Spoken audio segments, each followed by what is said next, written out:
Muy buenos días, bienvenidos a Diálogo Abierto por Nacional y TV Perú. Estamos con ustedes gustosamente, por supuesto, como cada mañana de sábado, Nicolás Salazar y Carla Jarada. ¿Cómo estás? ¿Qué tal, Carla? Amigos, muy buenos días. Gracias por acompañarnos, efectivamente, como cada sábado. No solamente a través de TV Perú y Radio Nacional, sino llegamos a todo el planeta gracias a el Internet. Bueno, semana movida en nuestro país, vamos a hablar de lo que ha pasado. Y políticamente, lo más importante, sin duda, ocurrió el jueves. Así es, con el pedido de voto de confianza, bueno, ya se ha brindado, así que empecemos rápidamente, porque todo tiene que ser rapidito nomás, así que vamos a ver esas imágenes de lo sucedido, ¿no es cierto?, con este voto de confianza. 68 votos a favor, 56 en contra y una abstención. El Congreso de la República otorgó el voto de investidura al gabinete de Mirta Vázquez. La jefa del gabinete ministerial agradeció, por supuesto, la confianza del Parlamento y dijo que trabajarán de la mano por la gobernabilidad del país, aunque hubo ahí algunas características que sacar y resaltar. Más adelante vamos a hablar de ello, ¿no? Con un sociólogo y politólogo, algunos votos en contra de la bancada oficialista, y nos quedamos con esta frase de Mirta Vázquez, ¿no? Esto recién comienza. Y claro, desde el Congreso ya anuncian algunas interpelaciones o invitaciones a congresistas también, ¿cómo no?, para responder un pliego interpelatorio o en todo caso presentarse ante las comisiones ordinarias. Bueno, vamos a hablar de COVID-19 y esta es una excelente noticia. Ya varias regiones se van poniendo al día. De hecho, ya Lima y Callao están vacunando a menores de entre 12 y 17 años. A nivel nacional hablamos que los menores podrán acudir con sus padres, apoderados o con cualquier adulto siempre que cuenten con una carta simple de autorización, según ha dicho el ministro Hernando Ceballos, quien, por cierto, también ha dado una excelente noticia. Se está conversando con Pfizer para la compra de vacunas para los niños de entre 6 y 11 años. Así es, y eso lo vamos a ir viendo también a través de la programación, sin duda. Pero uno de los temas que también generó polémica fue obviamente pasando el fin de semana, y es el cambio en la cartera del Ministerio del Interior, lo cual era una traba además también para ir, ¿no es cierto?, a pedir el voto de confianza. Así que finalmente el exfiscal Avelino Guillén fue designado como nuevo ministro del Interior en reemplazo a Luis Barranzuela, ¿no es cierto?, quien renunció el último miércoles tras conocerse que celebró pues una reunión en su casa el pasado 31 de octubre. Y con respecto a las protestas sociales, bueno, finalmente se logró tregua con una de ellas, el acuerdo de Akia, ¿no? El último martes, los pobladores de la comunidad ancashina y representantes de la minera Antamina llegaron a un acuerdo para suspender las protestas en esa localidad y permitir que la empresa continúe operando, según informó la presidencia del Consejo de Ministros. Así es. Y bueno, y por último, y no menos importante, el fútbol siempre presente, aunque, bueno, no sabemos, ¿no? Pero COVID, fútbol, en fin. Ya viene la selección. Ya viene Luchito Trizano también. Pero no hoy. No. Porque ya juega la selección. Pero hablemos de Alianza Lima, ¿no? Explícame, 13 jugadores en Alianza Lima dieron positivo al COVID-19.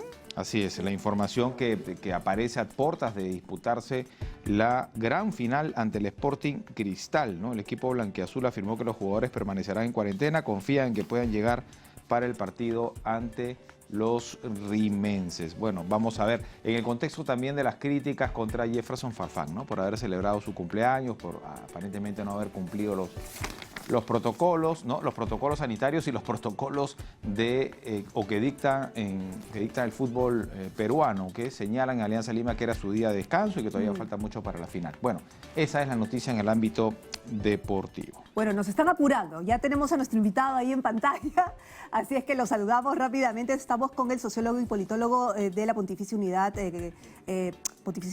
Universidad Católica del Perú, David Sulmón. ¿Por qué? Porque tenemos que hablar de los retos y las reformas, ¿no es cierto?, que nos deja esta situación de haberle dado finalmente la confianza al gabinete y cómo lo deja, si es que realmente es una confianza o no. Bienvenido, David.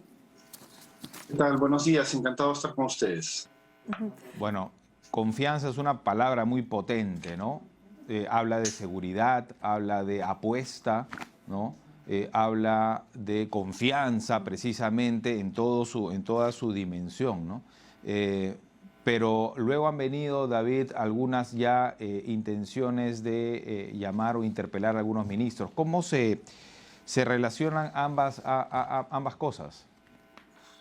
Bueno, creo que en primer lugar el Parlamento lo que le ha dado es luz verde al gabinete de Mirta Vázquez para que pueda empezar a implementar su política de gobierno, que es un procedimiento previsto en la Constitución, ¿no? Porque de lo contrario se hubiese generado un impasse, una crisis de gobierno, se gastaba una de las dos delegaciones de confianza que está prevista en la Constitución. Entonces creo que eso hubiese generado mucha inestabilidad, ¿no? Entonces lo que el Congreso y la mayoría de congresistas creo que han razonablemente evaluado que lo más apropiado para que el país pueda tener estabilidad es darle la confianza al gabinete, pero eso también no le impide ejercer su control político sobre algunas carteras, ¿no? Entonces, en vez de cuestionar a todo el gabinete, pueden concentrarse en ciertas carteras que podrían tener cuestionamientos que dependen también de lo que se conoce a través de los medios de comunicación o de las críticas que hacen algunos sectores de la oposición, ¿no? Lo uno no es contradictorio con lo otro, ¿no? Son dos mecanismos previstos por la Constitución. David, pero Mirta Vázquez empieza no con una hoja en blanco, entonces. Empieza, parece ser, con un peso, con una mochila. ¿Cuáles son las mochilas que va a tener que, de alguna manera, que enfrentar, más allá de las interpelaciones? Claro, o sea, estaba arreglando un problema como es la cartera del Ministerio del Interior para ir al Congreso y rápidamente le explota la de Transportes. Entonces, claro, uno puede decir, pero así no se puede trabajar, ¿no? Entonces, claro, lo que pasa es que ahí creo que, o sea, el problema no es solamente Mirta Vázquez, ¿no? El problema es, porque la responsabilidad al final es del presidente Castillo, ¿no? Entonces creo que es un presidente que le está costando mucho, como dice Martín Tanaka en su última columna, decidir qué tipo de presidente quiere ser, ¿no? Entonces, primero hay que tomar en cuenta que es un presidente que llega que en un partido que no es suyo, ¿no? Lo hemos visto en el voto de confianza, una buena parte de Perú Libre, la parte serronista, le ha negado la confianza a su propio presidente. Es un presidente que no tiene un equipo propio de gobierno, eso se ha visto desde los debates presidenciales, y le ha costado mucho tratar de armar un equipo con gente que pueda tener, quizás no necesariamente experiencia en la gestión pública, pero cierta capacidad o criterio para la gestión pública, ¿no? Entonces, el primer gabinete de Bellido es un gabinete que no funcionó porque el propio premier a veces contradecía públicamente al presidente, generaba confrontaciones innecesarias, ¿no? Entonces creo que Castillo, uno podría decir, ha sido un proceso de aprendizaje, de tratar de encontrar figuras que pueden darle viabilidad a ciertas carteras. En el caso de Mirta Vázquez es lo más importante, pero también la última designación de Avelino Guillén en el Ministerio del Interior, ¿no? Y también hay que tomar en cuenta que, dada la composición de los diferentes grupos alrededor del presidente, porque no son partidos, ¿no?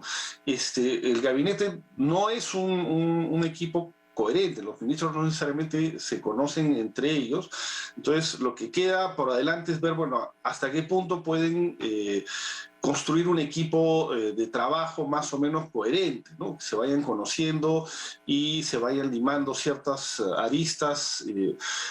Eso todavía está por verse. El problema es que le ha tomado pues 100 días al presidente llegar hasta donde estamos hoy, y no ha habido muchos avances en una agenda, digamos, más clara de las transformaciones que el presidente quiere impulsar. Que en teoría son los 100 días de luna de miel que nunca hubo, ¿no? Y eso es lo preocupante, lo que va a venir más adelante. Ahora, me hizo mucho ruido lo que señalabas de el presidente Castillo queriendo definir qué tipo de presidente es, y acabamos de leer a Guido Bellido, ¿no? Quien fuera jefe de gabinete, decir, por lo menos de izquierda no es Pedro Castillo, ¿no? Según su lectura, ¿o hay algo detrás político, algún juego, alguna estrategia? ¿Sí se puede ser de determinante simplemente por esta votación de 16 en contra de la bancada oficialista? ¿Ya estamos hablando de dos grupos en el Congreso?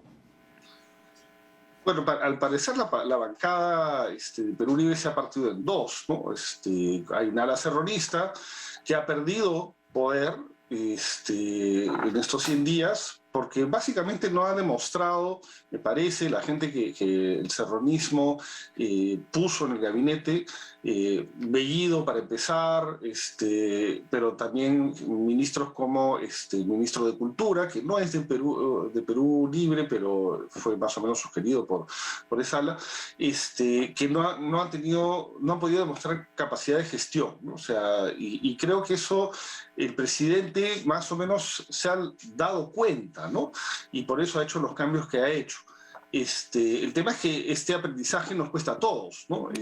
Ahora, hay que recordar que no es el primer presidente o sea, parece un poco el caso de Toledo, ¿no? O sea, es un presidente que pierde rápidamente cierto respaldo en las encuestas, ¿no?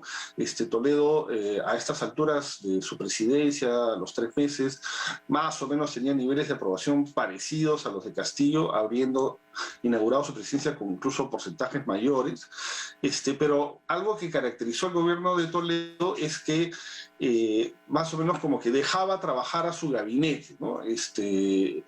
Vamos a ver, parece que Castillo, o sea, una posibilidad es que Castillo siga ese camino, aunque obviamente imprimiendo una orientación política distinta, ¿no? Quizá más hacia la izquierda, pero dándose cuenta que demasiado al extremo no va a tener viabilidad, entonces va a tratar de juntarse, aliarse, convocar figuras, que sin dejar de ser de izquierda, porque Mirta Vázquez es una figura de izquierda. Es un gobierno de izquierda, ¿no? Digamos, claro, o sea, Mirta Vázquez está vinculada con la lucha de derechos humanos, de protección del medio ambiente, ¿no? De Arana, ¿no? Claro, Pedro Franque también ha estado con Verónica Mendoza, Avelino Guillén, pues, sin necesariamente él declararse de izquierda, ha estado involucrado en temas de derechos humanos, ha participado en el equipo técnico de apoyo en la segunda vuelta presidencial, está Anaí Durán, está Gisela Ortiz y así otros Ahora, David, miembros del equipo, ¿no? Sí. Lo que pasa es que no es la izquierda de Cerrón. David, pero yo no sé si sientes tú esto o el resto de la población, pero se siente un cansancio. Hemos salido después del voto de confianza como que todos cansados, estamos ya a puertas de terminar el año, ¿no es cierto? Y aún no sabemos, como tú dices, si realmente hemos aprendido a tomar un camino hacia y si se van a dar las reformas hacia, porque seguimos viendo juramentar ministros antes de ir a un pedido de voto de confianza, seguimos viendo que van a haber fiscalización porque todavía hay que hacer fiscalización y control político a otras carteras también. Entonces, no nos queda claro todavía qué va a pasar. Entonces, para términos prácticos, para el ciudadano de a pie, más allá del análisis político, digamos, que es interesante y qué sé yo, pero que en el día a día, en la práctica, al ciudadano, ¿qué es lo que le importa saber, no? Bueno, yo creo que al ciudadano lo que le importa es que haya cierta estabilidad, Claro. ¿no? Y que haya signos de recuperación que han habido, o sea, por ejemplo, en la economía, ¿no? El último año, bueno, ese es un efecto de rebote, no necesariamente es producto de las políticas del actual gobierno, pero el actual gobierno por lo menos tampoco está saboteando eso, en el sentido de que en América Latina el último trimestre, justamente esos 100 días del presidente, el Perú ha crecido, la economía peruana ha crecido en 3.5%, que es la segunda tasa más alta de los países, por ejemplo, que The Economist, esta revista inglesa, británica, monitorea, ¿no? Que es una tasa menor que el país que más ha crecido, pero el país que más ha crecido es Chile. Pero los otros países no han crecido en este periodo. Entonces el Perú en el último año es el que más ha tenido rebote, un 12% en el PBI. También la inflación, si bien es importante, en comparación a años anteriores no es la más alta de este grupo de países, es 4,2%. Chile tiene una inflación un poco mayor. Colombia sí tiene una inflación un poco menor, pero digamos los indicadores económicos macro no son indicadores, digamos, negativos en general, ¿no? O sea, están siguiendo una tendencia, obviamente podrían ser mejores. Se ha visto que el dólar ha tenido un cierto respiro, todavía está un poco más alto de lo que debería estar, pero hay signos, por ejemplo, como la ratificación de Velarde y la composición del BCR con gente más o menos competente, son signos que hacia los inversionistas deberían generar cierta confianza. Se han puesto bonos en el mercado internacional a tasas de interés interesantes. Entonces, digamos, los fundamentos de la economía peruana todavía dan cierto margen de estabilidad que debe, digamos, debe sentirse un poco más en la población con lo que esperemos sea una mejor recuperación del empleo. El empleo se ha recuperado un poco en Lima, es lo que ha mencionado recientemente el ministro de Economía, pero hemos venido de un choque tan fuerte el año pasado que todavía falta ahí, ¿no? El otro elemento positivo, digamos, es mantener la vacunación, ¿no? Estamos llegando a tasas de vacunación importantes, ya se está vacunando a los adolescentes, entonces eso debería dar un contexto para que el próximo año la economía y otras actividades puedan reactivarse. Bueno. Pero lo que sí queda pendiente es una agenda más, digamos, ambiciosa para el tema de la recuperación de las clases, de los escolares, que eso sí es una catástrofe. Claro. Para la educación de los niños en este país. Bueno, lo de la educación, lo de salud y la vacunación sirvió, por ejemplo, para que Susel Paredes dijera, yo voy a darle la confianza, ¿no? Porque es Mirta Vázquez, porque es una persona decente, básicamente dijo eso, y la vacunación también está avanzando rápido, ¿no? Son definitivamente cosas positivas para los congresistas, no todo es malo, ¿no? Ahora, ha salido fortalecida Mirta Vázquez. Tú mencionabas a varios nombres del gabinete y no me queda claro si ella los ha puesto ahí o ha simplemente aceptado las sugerencias, ¿no?, del presidente Castillo. Pero podría haber un antes y un después. De hecho, según se conoció off the record, ¿no?, ella dijo o Barranzuela o yo. Y salió y se eligió por ese lado y luego viene la confianza. ¿Hay un empoderamiento a partir de ahora con Vázquez? Aparentemente sí, aparentemente Vázquez ha logrado, digamos, sobre todo lo que es importante es que el presidente apueste por su primer ministro, ¿no? Porque vimos en el gabinete anterior, cuando hubo esa cuestión del ministro Iber Maraví, que Bellido dijo que le había pedido la renuncia, que Maraví dijo, no, el presidente no me ha pedido ninguna renuncia, al final no pasó nada, hasta la caída de todo el gabinete. Digamos, ahí como que el presidente no respaldó a su propio primer ministro. Acá, digamos, ha habido, quizá por presión, esto de decir o él o yo, pero el presidente ha hecho una apuesta, cosa que es importante, ¿no? Entonces, creo que esa apuesta hay que, me parece, valorarla. Creo que el presidente está aprendiendo. A algunos no les gustará, obviamente, hay un buen grupo de la población peruana que no le gusta la opción política porque no ha votado por este presidente. Es un presidente que en la primera vuelta tuvo un respaldo menor al 20%, eso también hay que tomarlo en cuenta. Pero esperemos, o sea, todavía no sabemos cuáles son las cosas propias que este gobierno va a impulsar, ¿no? Porque, o sea, que la vacunación se mantenga, que la economía más o menos recupera cierta estabilidad, es lo que uno debería esperar de cualquier gobierno, claro, ¿no es cierto?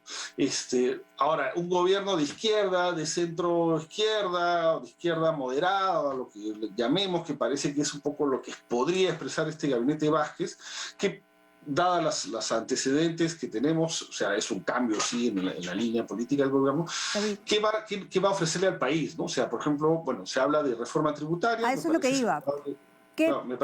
¿Se va a poder implementar esa reforma tributaria? Porque, claro, está pendiente el que les dé las facultades.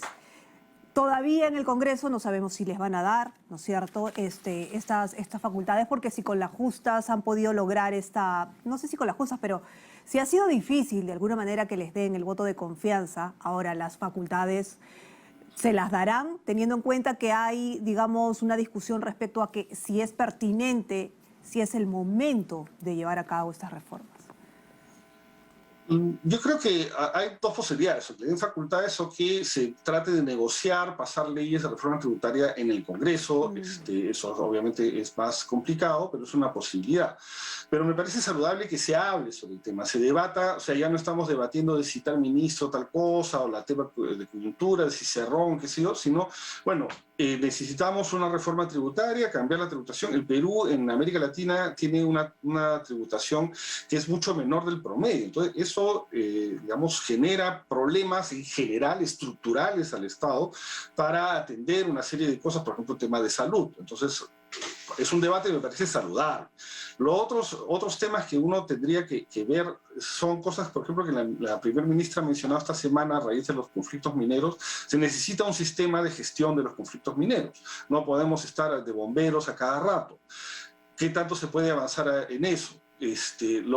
Otro tercer punto es obviamente el tema del retorno seguro a clases, que eso sí es una Básico. prioridad, me parece, nacional, para todos los que tenemos hijos, además en edad escolar, pero tiene que ser, hay que ver cómo, sobre todo el sistema público, ofrece las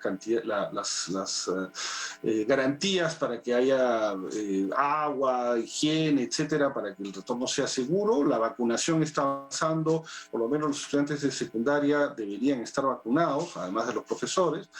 Otro punto es el tema de las reformas pendientes al sector salud, que también es una agenda que de alguna manera mencionó el gobierno de transición de Sagasti, y que fue algo que la pandemia puso evidente, de las carencias, la desestructuración del sistema de salud. Ahí hay una agenda que veremos qué va a proponer este gobierno. O sea, espacios para cambios importantes, pero son temas que hay que tomar en cuenta, que los cambios no van a ser pues así espectaculares, que de una semana a otra, los cambios profundos son cambios que toman tiempo. Entonces, cambios para los cuales hay que generar consenso y hay que saber tener capacidad de negociación. Entonces, actitudes maximalistas, radicales, no necesariamente son las actitudes que van a hacer que la maquinaria del Estado y la opinión de la sociedad se mueva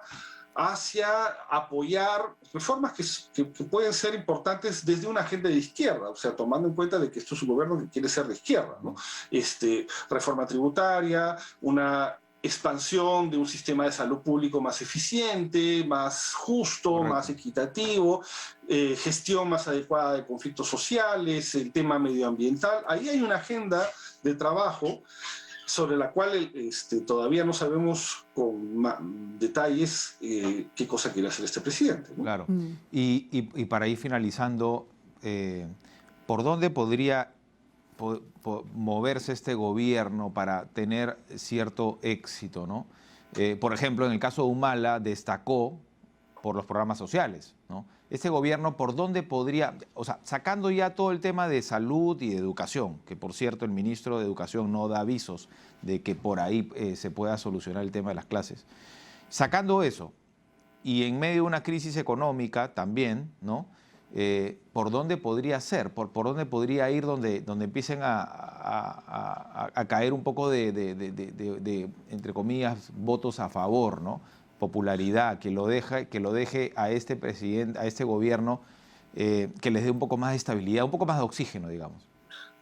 Bueno, algo que podría ser de una gestión económica más o menos que garantice estabilidad, que dé continuidad a la recuperación económica que se está dando y que vaya mitigando algunos indicadores que preocupan a la población, como son el tema de la inflación, ¿no? Pero hay que tomar en cuenta que la inflación es un fenómeno mundial, no es solamente un tema del Perú. Hay temas que tienen que ver con la cadena de suministros, secuelas del COVID a nivel internacional. Entonces, pero un manejo económico que mitigue los impactos externos y que permita que la economía y sobre todo el empleo se recupere, eso le podría dar oxígeno al gobierno. Pero eso no es una reforma, digamos, eso es un manejo digamos, razonable de la economía, que dé una estabilidad y un horizonte de estabilidad a los empresarios, a los trabajadores, etc., ¿no? Muy bien. ¿Dónde podría imprimir cosas propias este gobierno? Me parece que en el tema de manejo de conflictos sociales eso podría ser importante, sobre todo para provincias, ¿no? Si logra plasmar estas ideas que esta semana la primer ministra ha mencionado, sería interesante. Y yo sí insistiría en el tema de salud, ¿no? Porque en el tema de salud sí creo que hay una agenda pendiente de unificar un sistema de salud más eficiente, más accesible para los peruanos. La pandemia ha sido realmente una tragedia para este país y no podemos permitir que eso vuelva a ocurrir. Y eso sí implica fortalecer la atención de salud para toda la población con un sistema de aseguramiento, ¿no? Universal, ¿no? Muy bien, David, muchísimas gracias. Interesante escucharte siempre, sobre todo porque has marcado los puntos que debemos tratar en la agenda, ¿no es cierto?, de gobernanza, o sea, más allá ya de las peleas. Gracias, hasta luego. Muchísimas gracias. David Sulmón, sociólogo y politólogo de la PUC, sí, más allá de los conflictos, efectivamente ya marcar los puntos, ¿no es cierto? Ahora, Mirta Vázquez ha hecho su trabajo, que es ir a presentarse, ¿no? Postular un plan de gobierno, ¿no? Pedir el voto de confianza, decir aquí esto recién comienza, nosotros vamos a responder siempre que nos llamen desde el Congreso. Hay muchas formas, no solamente la interpelación, que resulta ser como una amenaza, ¿no?, de censura en principio, sino hay comisiones ordinarias, nos pueden invitar a responder pliego interpelatorio, un pliego de preguntas. Pero ahora le toca, ¿no? Ahora la pelota está en la cancha del Congreso, que tiene que actuar también con responsabilidad, ¿no? Claro. Ahora se habla, lo cual me parece exagerado, de un fujicerronismo, ¿no? Claro. Pero es que nadie viendo dice... los votos, no es tanto así, ¿no? Pero nadie dice que dejen de hacer control político, es su trabajo. Pero en paralelo que sigan trabajando pues, en las agendas, ¿no es cierto?, en los temas importantes, que son educación, obviamente, claro, que son salud. En fin, hay temas todavía y tenemos 100 días nada más. Igual va a ser interesante lo que pase con la bancada oficialista y va a ser interesante lo que pase, por ejemplo, con Acción Popular, que casi votó en contra, ¿no?, todos sus integrantes, más no APP. Hay 2 miembros de Renovación Popular que votaron a favor del voto de confianza, sí, y eso pues, sí llamó la atención. Hay votos interesantes para revisar. Que se pueden analizar y revisar, ¿no? Lo cierto es que aparentemente sí hay una ruptura, ¿no?, en la bancada oficialista y que en otro momento uno pensaría que es negativo para el gobierno. Pero en este caso creo que no, es todo lo contrario, ¿no? Parece que no, parece que no. Pero bueno, dentro de este gobierno, otra de las críticas que se han dado ha sido la elección de algunos funcionarios, la elección de algunos miembros para determinados cargos, ¿no? Entre ellos, dentro del sector salud. Específicamente vamos a tratar el tema el día de hoy del presidente de salud que designó como gerente general al médico investigado por tráfico de órganos. Estamos hablando de Cristian Rafael Miranda Orrillo, que se desempeñaba previamente como director gerente de la red Almenara, Nico. Así es, y precisamente estamos enlazados con él porque quiere responder a algunos cuestionamientos. Entre ellos entiendo el recordar estas denuncias que datan del 2009, ¿no? Fiscalía Provincial Penal 4 de Lima abre investigación por el presunto tráfico de órganos en clínicas particulares, luego de que se conociera que la Organización Nacional de Donación y Trasplante había sido alertada de la práctica clandestina de trasplantes renales en 2 reconocidas clínicas y por la investigación de un canal de televisión que reveló que 2 sujetos contactaron a personas que necesitaban un riñón con Cristian Miranda Orrillo, médico de la Clínica Santa Lucía. Doctor Miranda, ¿cómo le va? Muy buenos días. ¿Qué tal? Muy buenos días, bienvenido. Muy buenos días, un saludo a todo el país. Bueno, en principio, esta denuncia efectivamente se da en el 2009, fue incluido dentro de esta investigación que lo señala como integrante de esta organización criminal dedicada al tráfico de órganos. ¿Cuál fue...? No sé si nos puede contar exactamente cómo es que usted es incriminado en esta, o digamos, involucrado en esta investigación. Finalmente, lo que nosotros hemos leído es que usted formó parte de la operación. Cuéntenos básicamente para aclarar la situación. Agradezco la pregunta, pero creo que ya han pasado muchísimos años para estar tocando el tema todos los días. Cada vez que subo un cargo, están tocando el tema, un tema que se investigó en primera instancia en Fiscalía y yo salí absuelto de esa parte. Sí, investigaron a 240 médicos y profesionales de salud. Y en ese grupo a 4 procesaron judicialmente, a mí no. Y de esos 4 yo no sé cuál fue el final, pero en mi caso, por participar como nefrólogo, no cirujano ni otra cosa, la instancia pertinente creyó conveniente de que nuestra participación fue solamente de actos clínicos. Ninguna organización para delinquir, ningún tráfico de órganos, ningún tráfico de nada. Y lo de clandestino, perdón, en ningún momento los actos médicos son clandestinos. Se hacían en clínicas totalmente acreditadas, incluida la Santa Lucía, la San Felipe y otras. Claro, pero para que haya esta denuncia y una investigación que haya durado tantos años, algún indicio tuvo que haber. Entonces, por eso, ¿nos puede explicar qué fue lo que sucedió para que usted fuera involucrado en esta investigación? Es decir, usted ha aceptado esta entrevista precisamente para explicar qué fue lo que sucedió. Por supuesto, pero a ver, el año 2009, el 2 de noviembre, sale un equipo del Hospital Almenara haciendo el primer trasplante riñón-páncreas en el país. Y quien comandaba la parte clínica era Cristian Miranda.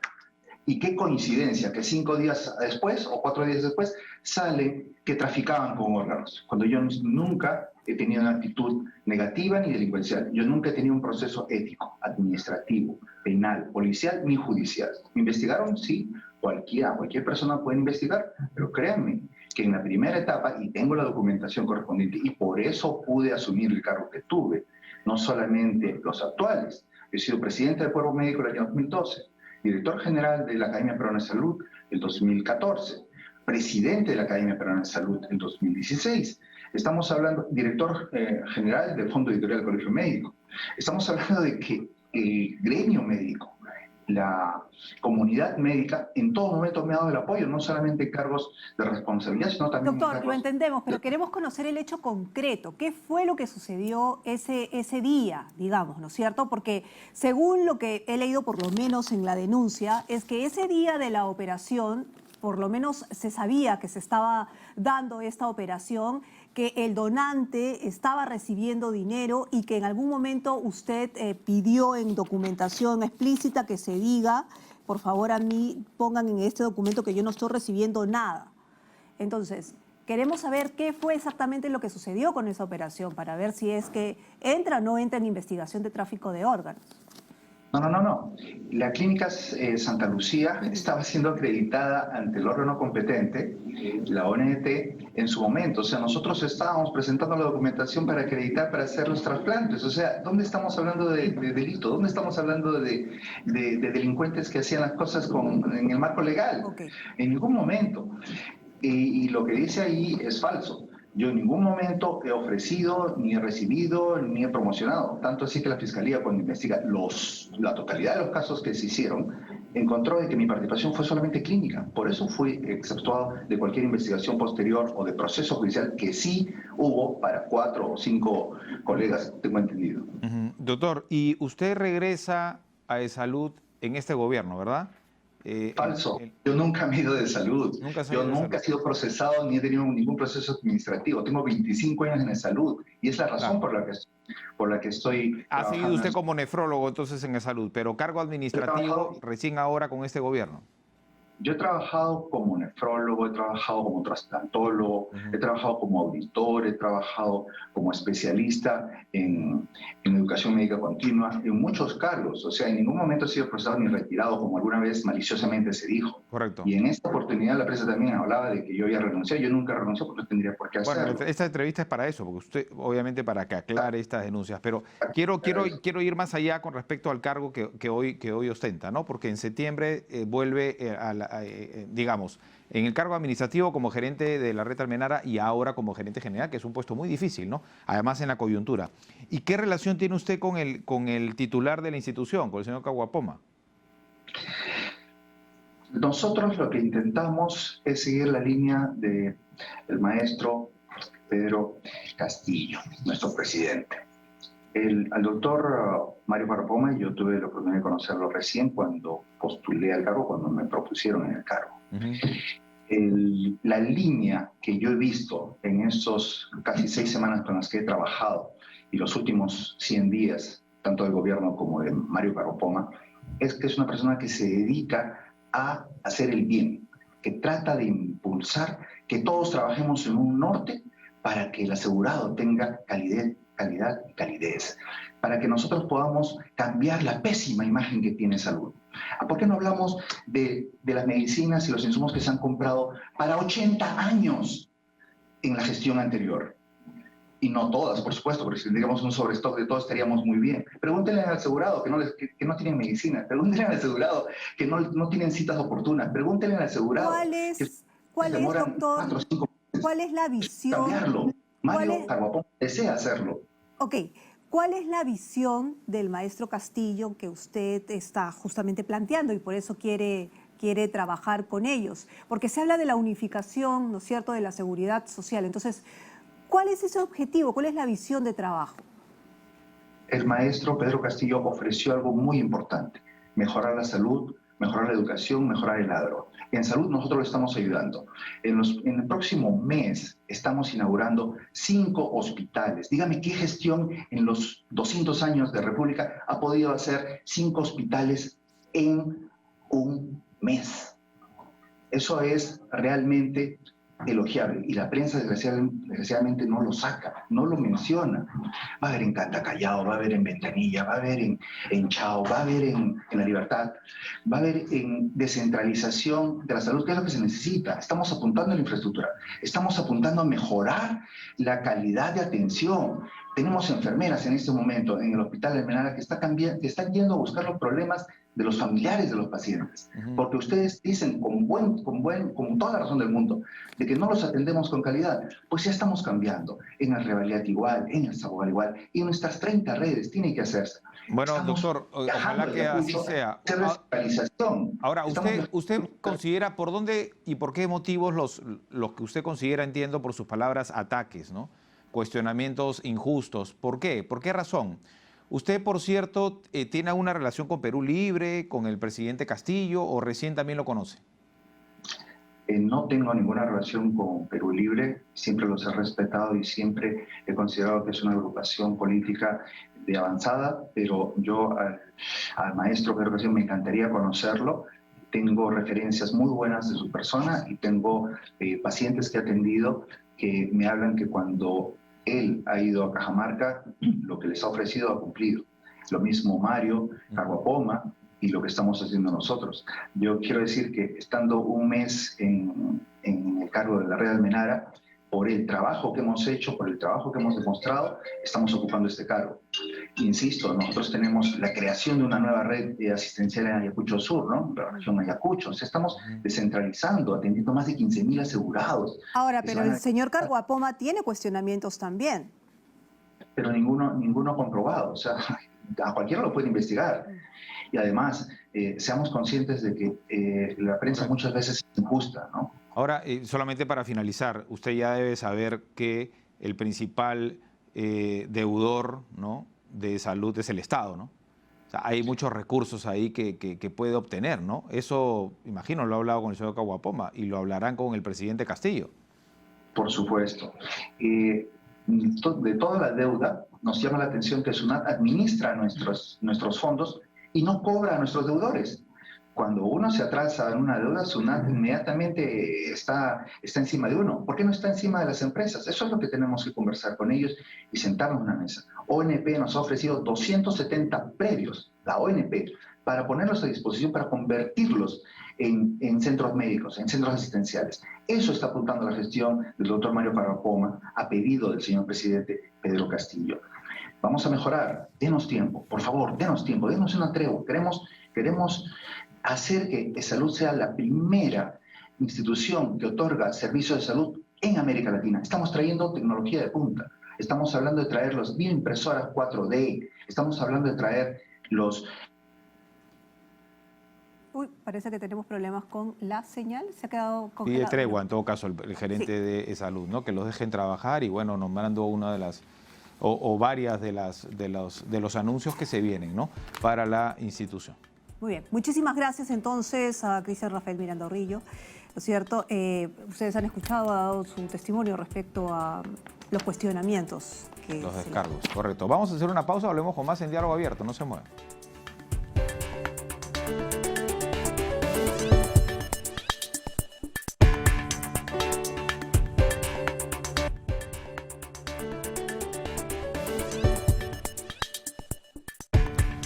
Estamos de vuelta en Diálogo Abierto. Muchas gracias por acompañarnos a través de Radio Nacional, TV Perú y a través del internet en todas las plataformas del IRTP.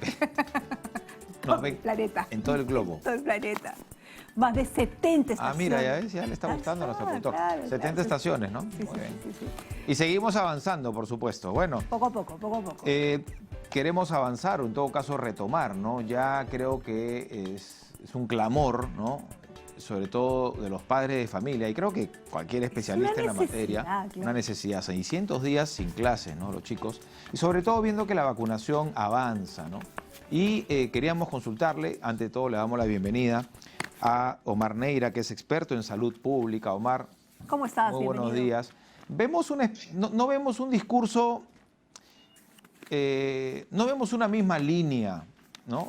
Reformulando la pregunta, no vemos una misma línea entre los sectores salud y educación, cuando deberían de trabajar de la mano, ¿no? Si queremos que las clases vuelvan ya como corresponde. Buenos días, Carla, Nicolás. Encantado y gracias por la invitación. Efectivamente, ¿no? Ahí necesitamos que salud y educación, pues pilares fundamentales de la sociedad, trabajen en conjunto, sobre todo para hacer un esfuerzo importante en algo que no estamos haciendo bien las cosas. No hemos abierto las escuelas y entonces después de 2 años las pérdidas en aspectos cognitivos, de salud, de desarrollo social, emocional, son importantes en los chicos en diferente grupo etario, y es ahí donde tienen que ponerse a trabajar en conjunto para un pronto retorno, para el 2021. ¿Qué hemos perdido? ¿Qué hemos perdido realmente? Así, si lo ponemos en cifra exacta.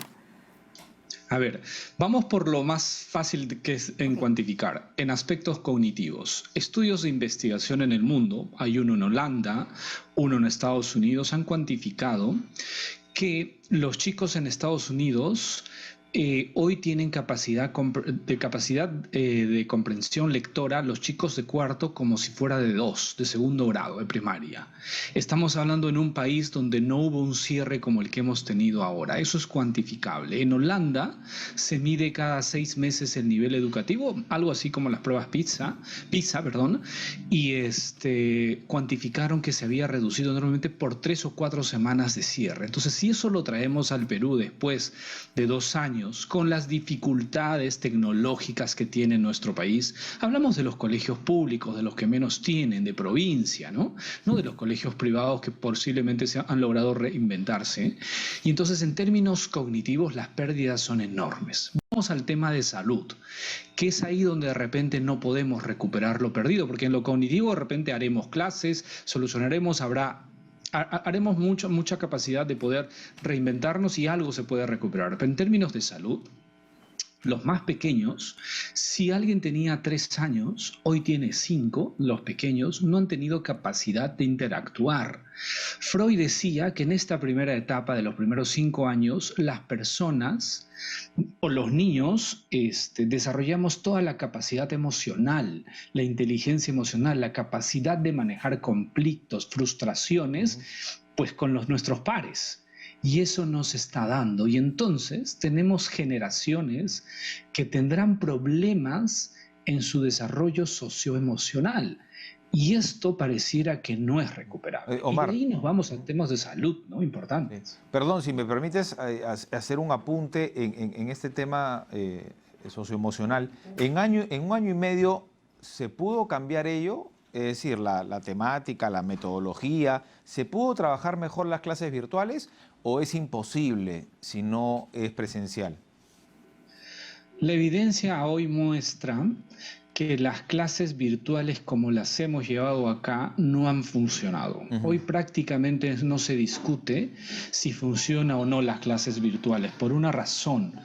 Porque en estos grupos etarios, de repente a nivel secundario, a nivel ya universitario en ciertas carreras, se puede llevar las clases virtuales de mejor manera, pero ¿cómo tú ayudas a resolver conflictos cuando en el desarrollo socioemocional? Eso no es posible. Y entonces, en año y medio podríamos haber hecho lo que han hecho los otros países.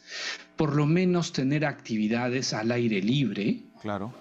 Estadios, teatros abiertos, parques, las municipalidades podrían haber hecho mucho para que los niños hagan estas actividades psicomotrices, donde no hay riesgo o el riesgo es prácticamente mínimo para el contagio de COVID. Y eso podríamos haber hecho en toda esta etapa, Omar, independiente de la situación sanitaria. El Eso gran era problema es que posible. hemos tenido 3 presidentes, ¿no? 4 presidentes hemos tenido en Con una visión en y esta con pandemia una visión distinta, ¿no? equivocada de la salud y la educación. No, una visión de país, ¿no? No de nación, y políticas de gobierno y no de Estado. Correcto.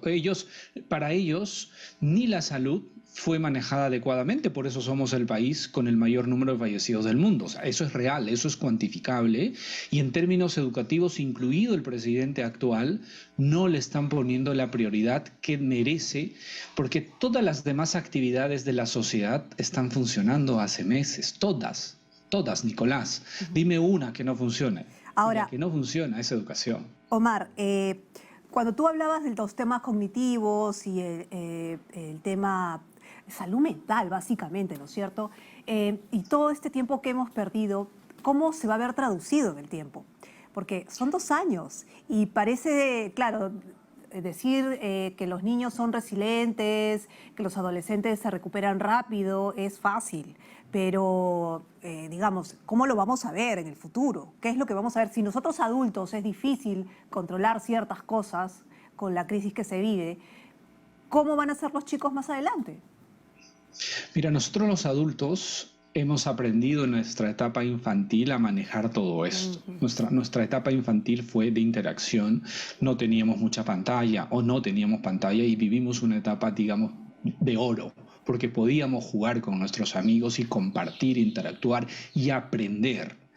Los pequeños hoy no han tenido esa posibilidad, por lo tanto, manejar frustraciones, hoy hay muchos casos de TOC, hay mucho trastorno obsesivo compulsivo en los chicos porque los chicos necesitan interactuar. O sea, en esta primera etapa, y lo dice Freud y los demás psicólogos que han estudiado mucho esto, dicen que el ser humano necesita interactuar con su par para empezar a aprender y desarrollar los aspectos socioemocionales. Y en ese concepto, eso pareciera que se traduce en conexiones internas fisiológicas que permanentemente se van generando sinapsis, y eso no se ha dado. Por lo tanto, en la etapa adulta, si tú no en esta etapa donde se da entre comillas, estas sinapsis neuronales, no se dieron en tu etapa infantil, en la de adulto vas a tener problemas de salud. Y entonces España lo decía hace unas semanas que aumentó enormemente la intención de suicidio en adolescentes. Estados Unidos lo documentó. La Sociedad de Pediatría de Estados Unidos ha anunciado que es un problema de salud pública la salud mental. En Perú aumentó la tasa de suicidio en adolescentes por una razón. Porque cuando tú eres adolescente, ya pasamos a otro grupo etario, tus problemas y tus conflictos lo conversas con tus amigos, con tus pares, no lo haces en casa. O sea, por más papá amigo que tengas, hay muchas de las condiciones que hemos hecho con nuestros pares. Hoy como adultos también necesitamos un abrazo y hoy no sabemos dar la mano, no sabemos abrazar y decimos, ¿y ahora qué hago? Si eso nos pasa, Carla, como tú dices, a los adultos, mira a los pequeños, tú ves a los pequeños y ahora que están iniciando un retorno en ciertos colegios, dicen, ¿y qué hago? ¿Puedo abrazarme? Claro. ¿Puedo dar la mano? Y entonces hay mitos con respecto a SARS-CoV donde dice que eso no es posible. El colegio no es un centro de alto riesgo por una razón fundamental. Es ventilado, hay poca aglomeración y es posible. Y en el colegio no está el virus. El virus está en las familias, en la calle, en otro lugar y va a ir al colegio. Pero si tenemos medidas adecuadas, logramos un equilibrio entre las condiciones de riesgo SARS-CoV y todo lo demás, que pareciera es más importante que el riesgo, podemos empezar a ayudar a estos chicos, pero yo creo que ya deberíamos como país empezar a visionar qué vamos a hacer para que estos 2 años de aspectos socioemocionales en algún modo puedan recuperarse. Pienso que va a ser muy complejo. ¿Cómo se recupera? Bueno, primero hay que regresar a las aulas, ¿no? Y ya después pensar cómo recuperamos el tiempo perdido. Ahora, es correcto, ¿no? El colegio es un espacio donde uno va a estudiar, a conocer, ¿no? A socializar, a divertirse, ¿no? Siempre decimos los adultos, extrañamos cuando éramos niños, no teníamos carga, no teníamos responsabilidades, y ahora, claro, si convertimos ese espacio en un espacio de miedo, ya no tenemos dónde respirar, ¿no? Ahora, Omar, lo que yo no entiendo, y eso es ya personal, ¿no? Es por qué, si ya estamos vacunando a niños, a adolescentes, ¿no? De 12 a 17 años, ellos no pueden volver a las aulas. O sea, para mí está clarísimo que vamos a seguir viviendo con el COVID-19 y si estamos vacunados tenemos que hacer nuestra vida normal. No sé si yo me equivoco, pero ¿no debería de ser así? Mira, antes de COVID yo he estado impulsando mucho los programas de inmunización porque creo en las vacunas. Las vacunas empezaron en los últimos 100 años a cambiarnos la historia de la humanidad y podemos hoy como seres humanos llegar a 80 años. Y parte de ese éxito tiene que ver con las vacunas. Pero pienso, y esto es una opinión muy personal, que el programa escolar no debe estar sujeto en este momento al programa de vacunas de COVID, porque se puede llevar muy bien con vigilancia epidemiológica, medidas de bioseguridad, porque hay bajo riesgo. Tiene que funcionar en paralelo. Pero dicho esto teóricamente, el programa de inmunización está funcionando. Y entonces ya los profesores están inmunizados, en teoría todos, ya todos. Y si no, hay que obligarlos, ¿no? Y si no, hay que obligarlos porque salvan vidas. Los adolescentes mayores de 12 años también ya están. Y entonces, si bien es cierto, no se condiciona el programa de inmunización, pero eso está avanzando. En Estados Unidos se acaba de aprobar las vacunas de mayores de 5. Esto funciona, esto va. ¿Por qué no? Pienso porque no hay una decisión política, como tú dices, de los últimos 4 presidentes, donde dicen la educación es fundamental en este país y nadie le pone el foco. Requiere trabajo, requiere mucha logística, claro, mucho compromiso, sí, y de repente prefieren no trabajar y asumir este compromiso muy complejo que va a incluir compromisos sociales, pero la sociedad tiene que exigir, porque sin educación somos una sociedad destinada al fracaso. Si me permites, pero no es un tema solamente de los presidentes. Hay padres de familia que no quieren, que primero decían, no se dan las condiciones. La brecha entre la escuela pública y privada es grande, ¿no? Después no a la vacuna. No, los niños se sacan la mascarilla, no se cuidan, no hay quien los vea, los profesores no están vacunados. O sea, siempre ha habido excusas. Y ahora que estamos llegando supuestamente ya, ¿no? Supuestamente a la solución, ahora tampoco quieren. Entonces, replanteo la interrogante. Si al 31 de diciembre, en teoría, ya están vacunados o ya supuestamente podrían vacunarse, todas las personas que habitan en este país, ¿no deberían de volver a las aulas? Yo creo que sí. Yo creo que sí. O sea, ¿no es suficiente la vacuna, en pocas palabras? ¿No es suficiente ya para que hagamos nuestra vida? Mira, a ver, yo creo que primero subestimamos a los chicos acerca del cumplimiento de las medidas de bioseguridad. Subestimamos, los chicos cumplen. Pero ¿qué hacer? Es razonable la preocupación de los padres cuando dicen hay un riesgo enorme de SARS-CoV. Definitivamente, es un riesgo enorme. Pero podemos como sociedad empezar a educar y hacer comprender que si nos contagiamos por el aerosol, que hoy sabemos, la ciencia nos ha dicho que hoy el contagio es por aerosol. ¿Y cómo controlo el aerosol? Con 2 actividades fundamentales. Una es el uso de las mascarillas adecuadas, los niños cumplen, y lo segundo es espacios abiertos o espacios bien ventilados. Esas 2 cosas hacen que el riesgo disminuya y el colegio sea posiblemente el centro de menor riesgo posible. Los niños que se han contagiado hoy no son en el colegio, se han contagiado en los supermercados, se han contagiado en las casas, en los centros comerciales, se han contagiado en otros lugares. Y cuando los padres comprendamos que en el colegio no existe el gran riesgo, pero claro, como sociedad flexibilicemos, la pregunta puede ser, ¿y el transporte? Pues por un tiempo busquemos colegios cerca a casa, que la estructura escolar sea flexible. Necesitamos reinventarnos como sociedad. Si priorizamos la educación, podemos hacer posible. En la región, Todos los países, incluido Venezuela, están con clases presenciales, Nicolás.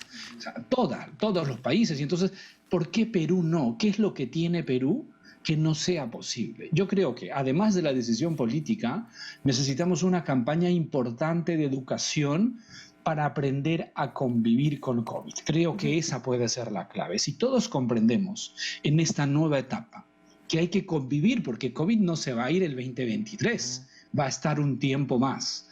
Y por lo tanto, si aprendemos a convivir como lo hicimos con VIH, con influenza, con neumococo, con la gripe la fiebre española de los años 20, pues aprendimos. Y eso va a tocar. Pero a lo largo de la vida tú hablabas de las vacunas, ¿no? Que nos permiten hoy tener una esperanza de vida mucho más amplia. Y no estamos pensando en que nos vamos a contagiar de las enfermedades para las cuales nos vacunamos, ¿no? No estamos con eso en la cabeza, ¿no? Entiendo que la vacuna es parte de la vida. Es parte. Y hay que acostumbrarnos a ello, nada más. Es correcto. La clave es esa, adaptar y aprender a convivir con esta nueva etapa que va a ser todavía a mediano tiempo, yo creo que unos años, ¿no? Muy bien, muchísimas gracias, Omar, por haber estado con nosotros y conversar largo y tendido sobre este tema y básicamente no tener miedo, ¿no es cierto? Solamente enfrentarnos a los nuevos tiempos, enfrentarnos finalmente, ¿no? Sí, se han quedado... Por favor, traumas. a ustedes, muchas gracias. Gracias, Omar. Hasta luego. Gracias. Interesante, sin duda, ¿no? Acá algunos me dicen pro vacunas, pero yo creo que no se trata de eso. No. Se trata de un antes y un después. Y yo sí soy de la idea de que ya tenemos que ir acostumbrándonos. Conozco gente que ya está vacunada, que no es, digamos, gente de 40, 50, que no quiere salir todavía, que tienen miedo. Digo, entonces, ¿cuándo vas a salir? Imagínate, si no, nos vamos a sacar la mascarilla pues en 5 años. No, además no podemos estar viviendo con miedo, pues hay que enfrentar las cosas como son. Y para eso son las vacunas. Entonces hay que vacunar a todos, ¿no? Ahora, el que no se quiera vacunar, bueno, se arriesgará, ¿no? Y si es su padre de familia que no quiere vacunar a su hijo, bueno, su hijo sí tendrá que hacer clases virtuales. O seguir, ¿no? Claro. O respetar también Pero la yo decisión entiendo del lo que hijo. hizo Omar Neira, ¿no? Él dice, primero hay que acostumbrarnos a esto para que sea natural, ¿no? Ok. Pero el tiempo apremia. ¿Ah? Aquí también diálogo abierto. Así como nos están apurando aquí, ¿no? Sí, ya Tiffany sabemos. Tipiani, ¿dónde te encuentras? Buenos días. Tiffany, ¿cómo estás? Cuéntanos. Así que tal, muy buenos días. Continúa la vacunación para el personal asistencial y administrativo del MINSA con la tercera dosis. Precisamente estamos en uno de los centros de vacunación más grandes de la capital. Hablamos de Campo de Marte y vemos esa gran cantidad del personal de salud que aún falta por inmunizarse y están a la espera nada más de ser vacunados. ¿Qué tal? Muy buenos días, señora. ¿Aún no se vacuna? Todavía no. ¿De qué unidad es usted del MINSA? SAMU. Del SAMU. Así es. ¿Qué le parece que ya van a ser vacunados con la tercera dosis? Excelente, para poder seguirnos igual protegiendo, ¿no? Cuando ya tuvo las 2 dosis, ¿tuvo algún efecto adverso? Ninguno, todo tranquilo, felizmente, gracias a Dios. Cientos y cientos de personas y entre ellos hay una persona emblemática, en realidad hablamos del exministro de Salud, Fernando Carbone, que ha sido ya vacunado el día de hoy con la tercera dosis. ¿Cómo se siente, doctor? Muy bien, igual que cuando me pusieron las 2 primeras, todo bien, felizmente. ¿Con qué vacuna se inmunizó?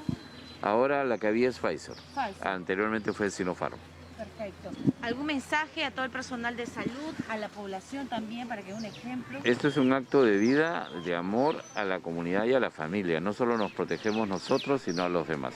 Y las cifras son clarísimas. La cantidad de hospitalizados, de UCIs y de fallecidos, lamentablemente, son no vacunados. Perfecto, muchísimas gracias, doctor, al exministro también que ha participado de esta campaña de vacunación al personal de salud, pero también queremos y nos encontramos con el doctor Alexis Holguín, director general de Intervenciones Estratégicas de Salud Pública. Doctor, coméntenos, por favor, hasta el momento todo el personal de salud, ¿cuál es el porcentaje que ya se ha vacunado? Bueno, esa es justo una de las partes ya casi terminando lo que es la vacunación de los trabajadores de salud. Estamos en el 93% de la colocación de tercera dosis. Hoy día se ha iniciado con la vacunación de las áreas del Instituto Nacional de Salud, de la parte de epidemiología también a nivel nacional y de la sede central del MINSA. Y paralelamente también se está vacunando a la parte privada. faltarían un aproximado? En total son algo de más de 600.000 trabajadores de salud y estamos en el 93%. Es un número no muy grande que esperamos terminarlo en estas 2 semanas que vienen. Hemos tenido muy buena concurrencia. Ustedes han visto que ha avanzado muy rápido esta tercera dosis. Después del personal de salud, ¿qué grupo ya iniciaría con esa tercera dosis? Hablamos tal vez de las Fuerzas Armadas, de la policía. Sí, exactamente. Las Fuerzas Armadas y Policía se está trabajando en los protocolos para también vacunar con ellos. No olvidemos que paralelamente estamos vacunando también a los adultos mayores. Sí, y también, bueno, este espacio es un momento para decirles si ya pasaron mis 6 meses de vacunación, pueden venir a vacunarse. ¿A cuántos adultos mayores ya se ha vacunado con la tercera dosis? Bueno, con adultos mayores hay que tener en cuenta que eso ha sido progresivo, porque se ha estado vacunando primero mayores de 80 años, 70 años. Entonces hay aún adultos mayores que les tocaría su vacunación en diciembre, en enero, febrero. Pero eso va a ir yendo progresivamente y también se va a bajar un poco la edad, es decir, hasta los 60 años para arriba. Perfecto. Doctor, para culminar, ¿ya hay fecha para que se vacunen, por ejemplo, las Fuerzas Armadas? Se está coordinando con ellos para ver las fechas exactas de la vacunación. Perfecto, muchísimas gracias, doctor. Entonces, este es el panorama que tenemos a esta hora de la mañana en Campo de Marte. Continúa la vacunación de la tercera dosis para el personal de salud y el VacunaFest también, así que no se olviden, continúen vacunándose porque esto les protege a todos. Muy bien, Tiffany Tipiani, que se ha quedado a medias, pero ya el mensaje clarísimo. La todos dosis de vayan refuerzo. A vacunarse. Claro que sí, la dosis de refuerzo. Y hablábamos antes también de los niños, los adolescentes de 12 años para arriba y ojalá que prospere también las conversaciones entre el gobierno y Pfizer, ¿no? Para la vacunación de los más pequeños. Bueno, vamos con 9 de la mañana, 5 minutos, Carla. La fórmula del ahorro, Nicolás, ¿no? ¿Cómo te estás? Ya te estás olvidando. Después de una pandemia ya te estás acordando del nombre de los bloques. Vamos con Fiorella, Adelante vamos. con Fiorella Guevara.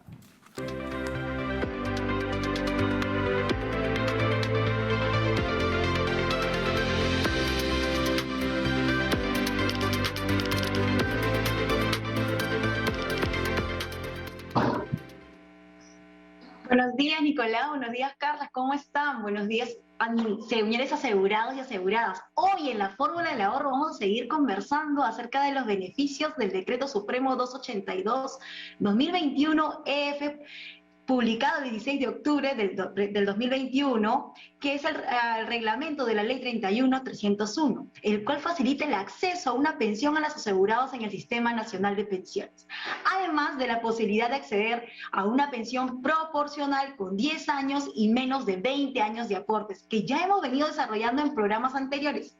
Esta norma considera otros 2 grandes beneficios. Uno es que iguala los requisitos para acceder a una pensión de jubilación adelantada entre varones y mujeres, y el otro es el que ofrece al asegurado o asegurada la posibilidad de cobrar su pensión y seguir trabajando si así lo desea. Vamos con el primero, el relacionado a la jubilación adelantada. Antes, los varones que querían acceder a una pensión adelantada en el decreto ley 19.990 se les exigía 55 años de edad y 30 años de aporte. Esta ley iguala los requisitos entre hombres y mujeres al establecer que ambos pueden solicitar su pensión de jubilación adelantada con 50 años de edad y habiendo aportado 25 años o 300 unidades de aporte. Debe saber que se mantiene la regla referida a que el monto de la pensión se reduce en 4% por cada año de adelanto con relación a los 65 años de edad que exige la ley. Además de estos montos, no son reintegrables al cumplir 65 años de edad. El otro beneficio es llamado continuidad laboral y permite al pensionista retomar sus actividades laborales si así lo desea y percibir su pensión sin ninguna restricción. Importante, primero debe ser pensionista. Ejemplo, Pepe o María tienen 65 o más años de edad, tienen los años de aporte necesarios para una pensión de jubilación y cesan de su actividad laboral. Solicitan su pensión de jubilación y cambian su condición de asegurado a pensionista. Al ser ya pensionistas, si ellos desean, pueden volver a trabajar. Es algo nuevo y beneficia a los asegurados, pues podrán generarse un ingreso extra a la de su pensión que reciben. ¿Cómo solicito este beneficio? Es muy sencillo. Como todos nuestros demás servicios, se hace a través de onpvirtual.p. Si desea conocer más, comuníquese a nuestra central ONP Te Escucha llamando al 634-2222. También pueden hacerlo enviando un mensaje al WhatsApp al 913-232-414 o escribir en nuestras redes sociales oficiales. Un mensaje final. Antes de despedirme, quiero informar a nuestros asegurados de Huánuco que los esperamos en nuestro punto de atención ubicado en el Gobierno Regional de Huánuco, en calle Calicanto 145, Amaralis, Huánuco, de 8 de la mañana a 5 de la tarde.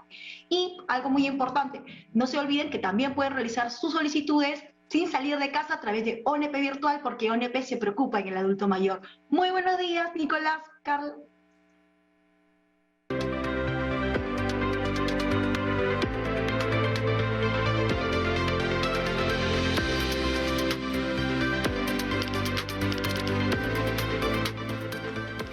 Muchas gracias, Fiorella, ¿no? Fiorella Guevara, con la fórmula del ahorro. Ahí siempre presente todos los sábados. Vamos a hacer una pequeñísima pausa, pero no se mueva porque tenemos mucho más en Diálogo Abierto.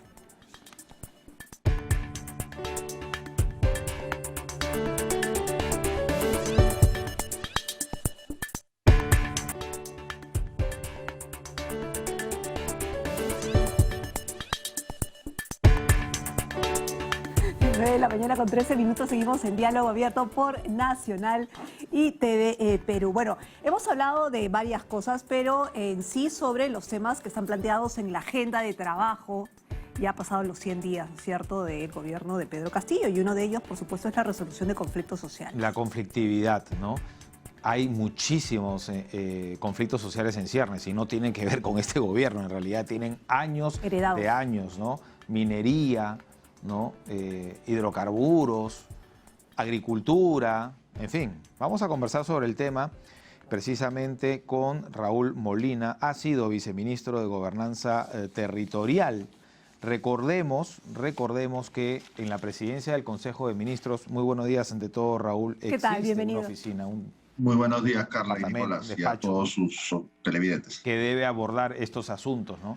Y nos hemos olvidado un poco, y ahora, claro, estos conflictos se están avivando y no solamente por sus temas de fondo, sino por una crisis política, económica, la pandemia y las condiciones que lamentablemente en este tiempo no se ha podido mejorar. ¿Qué debe hacer, en su opinión, este gobierno que recién está ingresando y se encuentra con esta papa caliente? Varias cosas. La primera es, yo diría, digamos, más de conjunto, es unificar sus mensajes, ¿no? Porque es obvio que la candidatura del presidente Castillo ha despertado expectativas en nuestra población, principalmente la población rural, ¿no? Y de provincias. Y esa población rural y de provincias coincide en general bastante con las zonas petroleras y mineras. Entonces, esa población ha visto la oportunidad con el presidente Castillo de mejorar su situación, y si el Estado no responde a eso, la conflictividad se va a avivar y avivar. En un segundo plano, que tiene que ver más con la gestión propiamente de la conflictividad, es tomar la iniciativa y abordar los conflictos. No hay que dejar que estallen, no hay que dejar que se aviven. En general, el Estado tiene información sobre lo que está pasando. Ninguno de estos conflictos se cocina en un solo día, digamos, entre comillas. O sea, en general vienen de atrás, como bien lo has dicho tú en la introducción. Entonces, hay que reforzar la capacidad de iniciativa del gobierno sobre esto. Felizmente, hoy día la primera ministra ha designado a la Secretaría de Gestión Social y Diálogo de la PCM, que estaba vacante desde el inicio del gobierno. Esperemos que con la nueva secretaria se retome, como digo, la iniciativa y se fortalezca la gestión social, pero un tema clave en el caso del Estado peruano es el cumplimiento. No se trata solo de hacer mesas de diálogo, porque el diálogo no es un fin. El desafío enorme es cumplir lo que se pacta en las mesas de diálogo. Si vemos el caso de Akia, por ejemplo, ayer en la mesa han adoptado una agenda muy larga que va a necesitar mucho trabajo en varios frentes. Cuando la gente ve que le cumplen, la gente está dispuesta a continuar con el diálogo. Si la gente ve que no le cumplen, el conflicto se reaviva y se vuelve muchas veces inmanejable. Ahora, señor Molina, pero el tema es que, como usted bien menciona, y esto sí es bien interesante, es que ningún conflicto es que nace así De porque improviso. sí, de improviso, sino que están totalmente monitoreados. Es decir, estaban ahí, hay conflictos latentes, hay conflictos inminentes, en fin, están monitoreados. Tan fácil como preguntarle, perdón, a la Defensoría, que los tiene todos registrados. Que además son dos valores digamos, se miden distintos, ¿no es cierto? El de la PCM, y creo, y el de la Defensoría. Son dos que podrían, no sé, trabajar juntos. Pero a lo que voy es, ¿qué es lo que ha sucedido en los últimos días? Porque si sabemos que hay estos conflictos, o es que se han dejado de lado, no se han estado visualizando, o es que hubo un detonante con un motivo distinto, porque no se entiende qué fue lo que sucedió en los últimos días. A ver, se ha ido tu audio, Carla.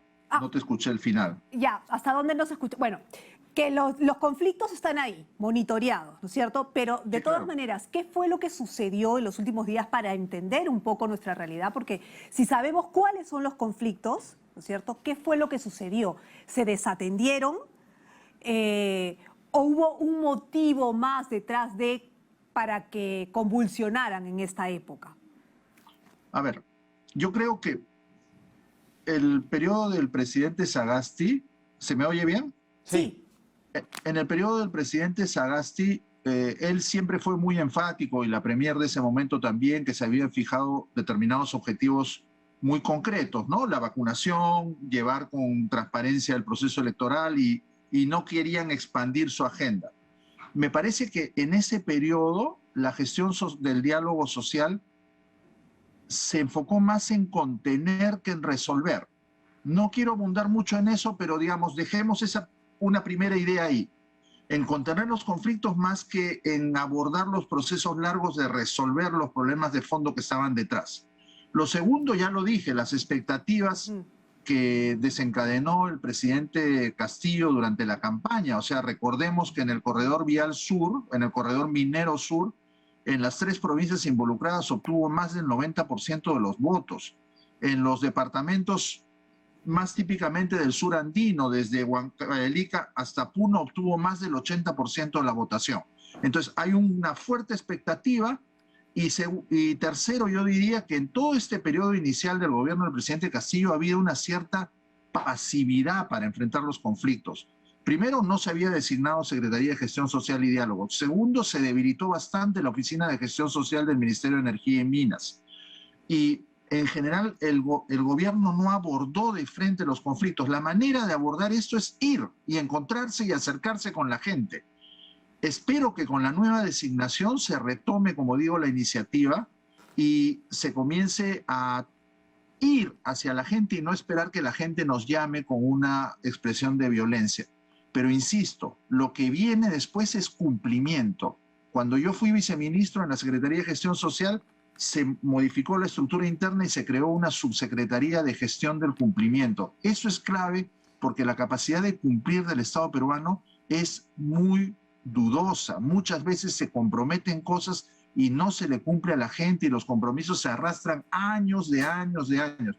Si vemos en el caso de Akia, algunos de las demandas tienen que ver con cosas típicamente comunales, como las acequias para riego, los linderos comunales. Varias otras tienen que ver con asuntos ambientales, de que tienen preocupaciones sobre algunas dimensiones en particular de la gestión minera en su zona. Algunos tienen que ver con dinero directamente, ¿no? O sea, como por ejemplo resarcir terrenos que se usaran para botaderos, o acordar respecto al paso hacia las antenas de la mina en terrenos de la comunidad, tienen que ver con una expectativa de recibir recursos. Pero el director de la escuela, en la parte final del acta, retoma una serie de servicios públicos que seguro que en Akia son muy débiles, y ese es el tema. El Estado peruano en general ha tenido muy poca presencia en la mayor parte de las comunidades asociadas a la minería y tiene deudas históricas con esos peruanos y peruanas. Claro, queremos salir rápido del apuro, ¿no? Queremos salir rápido del apuro para exactamente. Para enfriar un poco la situación, pero estas deudas, luego se avivan, ¿no? Claro, ahora, y hay que ser muy responsable, también el llamado a las autoridades, porque, por ejemplo, escuchaban el tema de los transportistas, por ahí se está ofreciendo, ¿no?, desactivar ATU, se está ofreciendo ampliar las licencias, y claro, y después cambian a las autoridades y vuelven las protestas y ya con más fuerza, ¿no? De mi experiencia, Nicolás, a la gente cuando le explicas las cosas, la gente entiende. Y cuando no se le puede dar alguna demanda a la población, hay que explicarle por qué. Claro, Yo creo que hay dos tipos de temas. Los temas que no se pueden atender y desde el comienzo hay que decirle a la gente, eso no te lo voy a dar. Muchas veces he tenido que hacerlo en mesas de diálogo y les decía, eso no te lo puedo dar porque la norma no me lo permite, porque no existen los recursos, etcétera. Pero en los temas que sí se le puede atender a la gente, el Estado tiene que acompañar el proceso de solución de la demanda y eso muchas veces toma mucho más tiempo que el propio diálogo. Ahora, pero ¿por qué exactamente, señor Molina? Porque efectivamente ahí hay una crítica respecto al abandono del Estado en el cumplimiento. Es decir, toman el acuerdo, se demoran, se sientan, toman el acuerdo y luego como que el Estado se olvida de fiscalizar y claro, el que sufre la pena es el poblador, el pueblo que se queda abandonado hasta que otra vez retoma carreteras y el acto de violencia, ¿no? Porque no hay oficinas en el lugar, no, es decir, el poblador no tiene dónde ir al Estado en el mismo lugar, no es cercano, ¿no? ¿Qué es lo que pasa ahí? ¿Cuál es el flujo ahí? O sea, hay una escalera que todo el mundo conoce, ¿no? O sea, los que tenemos muchos años en el Estado, la gente recurre primero al alcalde. Los alcaldes en general, sobre todo en los distritos rurales, tienen muy pocos recursos y tienen instituciones muy débiles. Generalmente los alcaldes lo que terminan haciendo es poniéndose del lado de su gente y acudiendo al gobierno regional. El gobierno regional son instituciones muy grandes, pero con muy poca autonomía de decisión. La mayor parte de los recursos que tienen los gobiernos regionales son recursos que, como se llama, etiquetados, o sea, que tienen una finalidad determinada para la cual se les transfieren. Además, son instituciones que en general tienen un capital humano que no está a la altura de capacidades para las tareas que tienen que abordar. Entonces, los gobiernos regionales no tienen mucho margen de maniobra para atender todo lo que viene de los municipios. Entonces, todos voltean al gobierno nacional. Y en el gobierno nacional siempre ya la gente aprendió que si van a funcionarios de bajo nivel no encuentran solución. Entonces, tratan de llegar lo más arriba que pueden desde el inicio. Si pueden llegar al ministro, bien. Si pueden llegar a la premier o al premier, mejor. Y si pueden llegar al presidente, mucho mejor. Porque saben que para que se tome la decisión tienen que llegar arriba. El drama después es que los acuerdos entran a la cocina interna del Estado. Y ahí es donde comienza el drama, porque lamentablemente tenemos que reconocer que tenemos un Estado muy poco orientado al desempeño, un Estado burocrático todavía no grande. Yo estoy convencido que el Estado peruano no es grande, es torpe. Es un Estado que no está preparado para ejecutar, es un Estado que se muerde la cola y se enreda a sí mismo. Y mientras que no abordemos eso, la capacidad de desempeño real del Estado, no vamos a resolver que podamos responder mejor y más oportunamente a las expectativas de la gente. Ahora, de todas maneras, detrás de muchos de los conflictos hay asusadores, manipuladores, gente que se aprovecha. Sin ninguna duda, Nicolás, sin ninguna duda. Y que huelen a un gobierno débil, ¿no? Sin ninguna duda. Y yo te digo, en todos los conflictos hay una expectativa y una necesidad ciudadana real, pero hay operadores, a veces legítimos, a veces menos legítimos, que aprovechan eso, organizan la expectativa ciudadana y la dirigen. Claro. Y estoy seguro que si exploráramos con más detalle los actores en Akia, miraríamos que hay comuneros que efectivamente tienen necesidades de mejora de su calidad de vida y hay operadores con experiencia política que capitalizan esa expectativa, la organizan y la lideran. Algunos son legítimos, otros son menos legítimos, como por ejemplo aquellos asesores que eran conocidos en Cotabambas, que asesoraban a las comunidades y hace poco consiguieron una resolución judicial que le han extraído a la cuenta de una municipalidad por orden judicial más de 2 millones de soles para cobrarse sus honorarios. Qué bueno que lo menciona, porque bueno, ese caso que se judicializó, entiendo, ¿no? Sin desestimar la protesta, obviamente, las motivaciones, pero se desvirtúa, ¿no?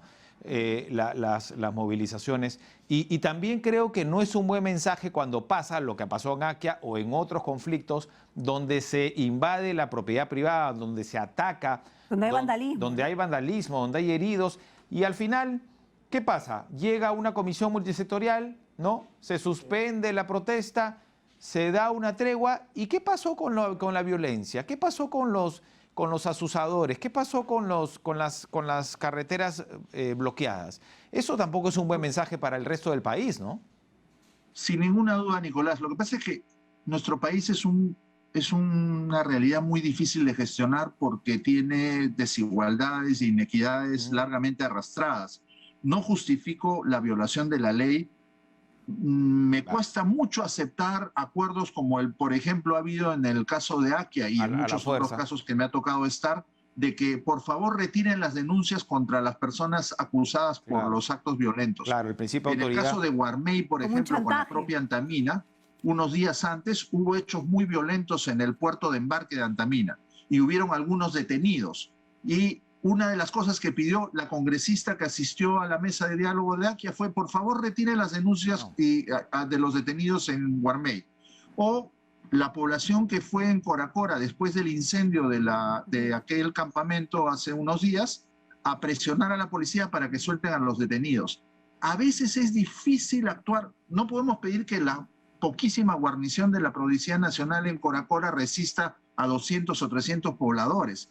Tampoco lo podemos justificar, pero para que esos tipos de reacciones que son absolutamente indebidas de nuestra población reduzcan en el futuro, insisto, necesitamos un Estado al servicio de la gente. Si el Estado le cumpliera a las personas tendrían más disposición a cumplir la ley. Entonces es un equilibrio cuando eres funcionario muy difícil. En ocasiones tienes que hacerte, digamos, ser un poco relativista y aceptar algunos acuerdos de ese tipo para ganar algo después, pero el drama verdadero es cumplirle a la gente. Ahora, cuando el Estado le cumple a la gente, el Estado va a poder con mayor legitimidad exigirles, señores, cumplan la ley a rajatabla. Señor Molina, hay manera, usted ha mencionado que este es un Estado torpe, digamos, no es grande, pero es torpe todavía en construcción. Exactamente. Pero ¿habría la forma de iniciar, para ser un poco más positivos, digamos, para no terminar esta entrevista así tan deprimidos por el tema de los conflictos sociales, es cómo iniciar? Ya, la confianza podría ser, pero siempre hay aprovechadores. Entonces, ¿cómo iniciar con buen pie, ¿no es cierto?, este tema, ¿no es cierto?, para que el Estado no se olvide precisamente de la gente y no deje que vaya a explotar otro conflicto social a la vuelta de la esquina. Ya que es la última pregunta, si me puedo aprovechar de agregar a eso. Claro, Nicolás. El discurso político también es fundamental, ¿no? Porque en este conflicto se ha escuchado de la clase política, han sido la izquierda, han sido los movimientos independientes, han sido los grupos de poder.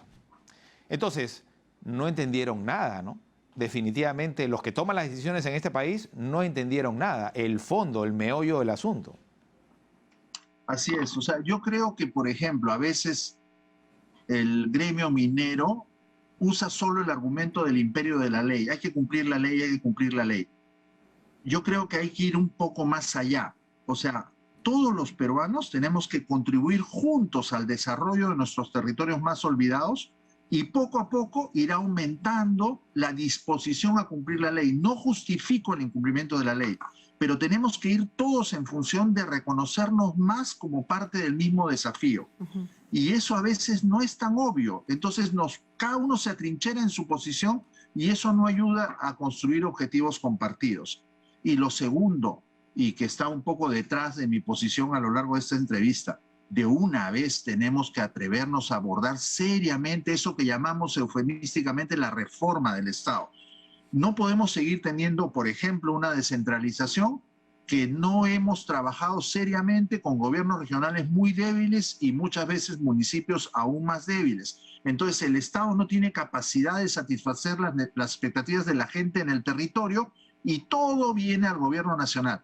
Tenemos que tener un gobierno nacional que se acerque más a la gente en los territorios y sea capaz no de pedirle a la población que se adapte a sus normas, sino hacer que las normas se adapten a las necesidades de la gente en el territorio, ahí donde ella vive, y apoyar a los gobiernos regionales y locales a que puedan ellos cada vez más satisfacer las necesidades de la población en el terreno. Si abordamos ese esfuerzo seriamente, en algunos años vamos a tener un país más cohesionado, un país donde la gente confíe más en las decisiones de la gente. Pero seguimos postergando lo estructural porque nos ahogamos en la coyuntura. Correcto. Nos ahogamos en el dime y direte entre el ministro y el congresista. Tenemos que abordar esos problemas estructurales. Toman tiempo, pero algún día tenemos que empezar. Tenemos que hacerlo. Muy bien, Claro, señor unos Molina. 200 años caminando. Claro Muy bien, que sí. muchísimas Muchas gracias. gracias. Ha sido muy interesante conversar con usted porque nos ha dado un punto de vista no solamente práctico, ¿no es cierto?, sino en realidad bien humanista. Y ojo con esto último, ¿ah? Claro. El proceso de regionalización se cuestiona porque los gobernadores piden autonomía, la ley, ¿no? Los gobernadores piden autonomía, piden presupuesto, piden todo, ¿no? Y ellos quieren todo, pero a la hora de abordar los conflictos, no tengo nada que ver, no es conmigo. Gobierno central, por favor, venga a solucionar el problema, a apagar el incendio, ¿no? Y eso creo que tampoco es porque el ciudadano, el comunero, el poblador quiere al Estado ahí. Ojo, no solamente gobernadores regionales, hablamos también de autoridades locales. Es que no están capacitadas, pues ese es el tema. Capacitación para todas nuestras autoridades en temas de gestión. Bueno, ponernos las pilas. Bueno, vamos a hacer una pausa y regresamos con más.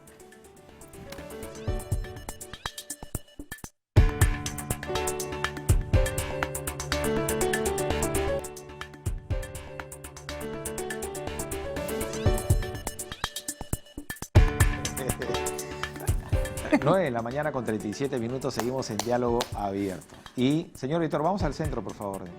Porque ambos somos dos conductores en este programa y ambos queremos presentar juntos lo que viene a continuación. Aquí hay un conflicto con nuestro director de cámaras, comprenderán. Hoy día hemos venido así, sí pues, no sé qué está pasando. ¿Qué está pasando? Ese es otro programa, ¿verdad?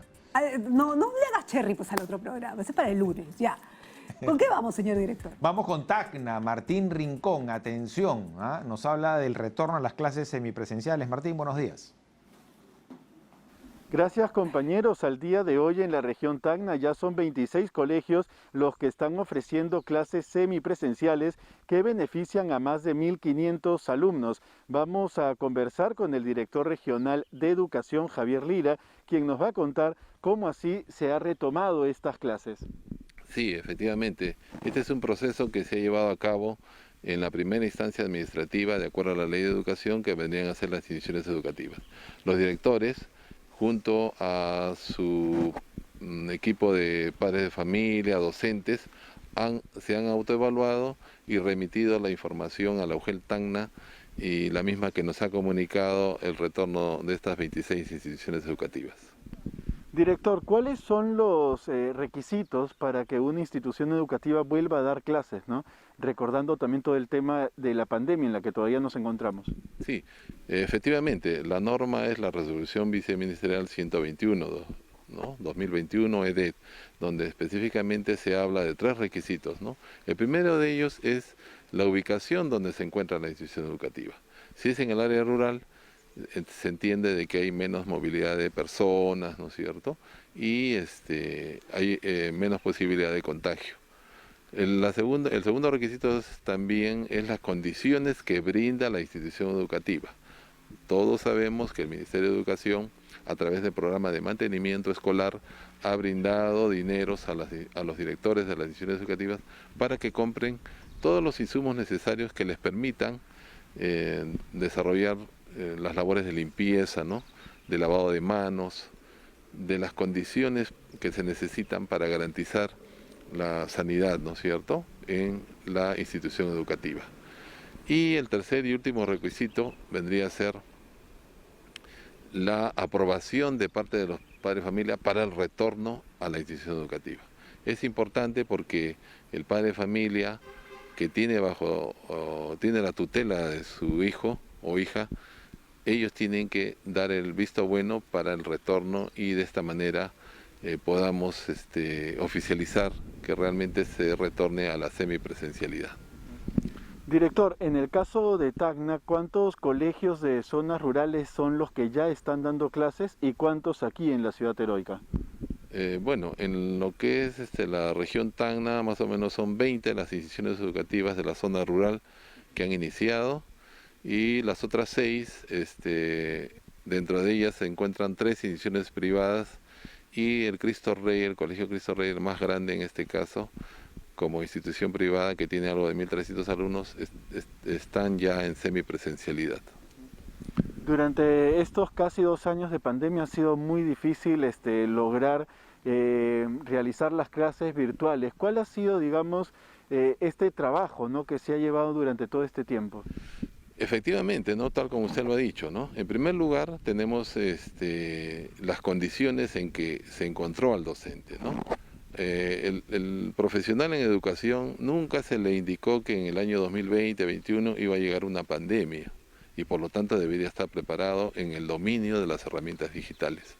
Entonces, pero el maestro tacneño es innovador, es inquieto y se autocapacitó en primer momento, porque desde luego tanto las UGELs como las direcciones de educación promovieron cursos de capacitación en el manejo de las herramientas digitales y participó y actualmente tiene esa competencia lograda. Es decir, el maestro tacneño es capaz de desarrollar una sesión a través de un Meet, un Zoom, ¿no?, que le permita interactuar, porque esa es la base para garantizar el aprendizaje de las competencias en toda la educación básica.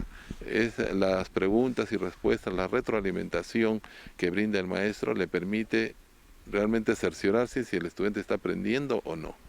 Y en eso felicitamos al magisterio tacneño, que siempre ha desarrollado un trabajo identificándose con la educación y por lo que ustedes saben, Tacna es primero actualmente en educación a nivel nacional. Muchas gracias, director. Con esta buena noticia del retorno a las clases semipresenciales, regresamos con ustedes en Estudios Centrales. Muy bien, gracias a Martín Rincón. Entonces, es la situación en la región Tacna. Hay que saludar siempre a Tacna porque es una de las regiones que más rápido avanzó, ¿no?, en el proceso de vacunación. Muy bien, 9:42 de la mañana, seguimos con más y vamos a pasar ya a nuestra entrevista cultural, digámoslo así, ¿no es cierto? Ya como para culminar, como para relajarnos un poquito, ¿no es cierto? Y conocer un poco de lo nuestro también, ¿no? Y para hacer planes, ¿por qué no? Porque esta noche se presenta en el Parque Reducto, si no me equivoco, Contactado, ¿no? Y hablamos con su directora, la cineasta Marité Ugaz. Marité, ¿qué tal? ¿Cómo estás? Bienvenida. Hola chicos, ¿cómo están? Pues sí, no te equivocas, Nicolás. Efectivamente, esta noche los vamos a esperar en el Reducto de Miraflores. Las proyecciones que estamos haciendo de Contactado, de verdad que están lindísimas. Tienen una calidad que no se pueden creer. Unas pantallas luminosísimas, unos proyectores impresionantes, el sonido envolvente y de verdad estás en medio, sumergido en la magia del cine, que es lo que todos hemos estado anhelando durante todo este tiempo, ¿no? Marité, de pronto en redes sociales diría, a la industria no le gusta eso. ¿Ah? O pondría un emoticón hacia abajo. ¿Ah? Mira. Estos son tiempos para devolverle el cine al público. Estos son tiempos para el reencuentro. Y esa ha sido la decisión que tomamos.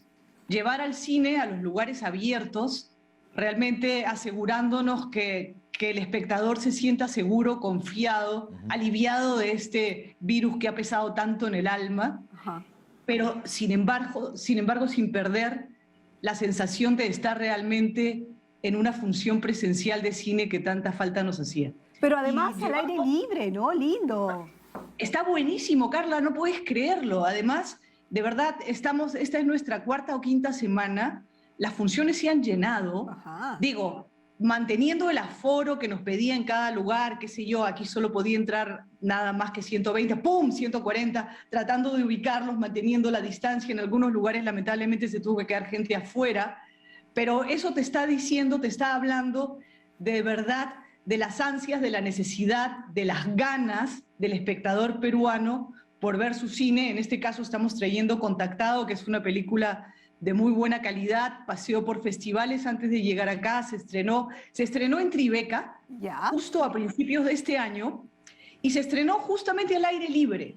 Y fue el primer evento que hizo que todos los pobladores de Nueva York salieran nuevamente a la calle. Y eso fue lo que nosotros, estando allá, decidimos robarnos y traernos a Lima. Ahora, Marité, es bien loco porque Contactado es como, estaba leyendo yo acá que es mezcla la religión y lo místico, ¿no? Porque es un predicador y digamos que... Y la política.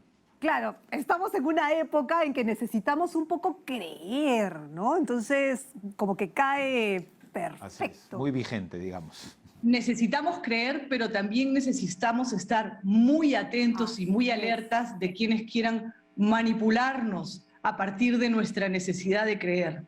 Y ahí es donde se junta la religión y la política y los tiempos que corren, ¿verdad?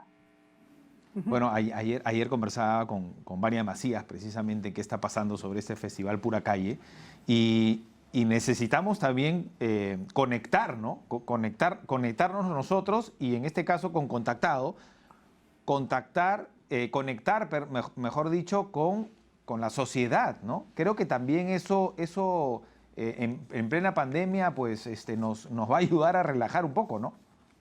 Es lo que toca en este momento.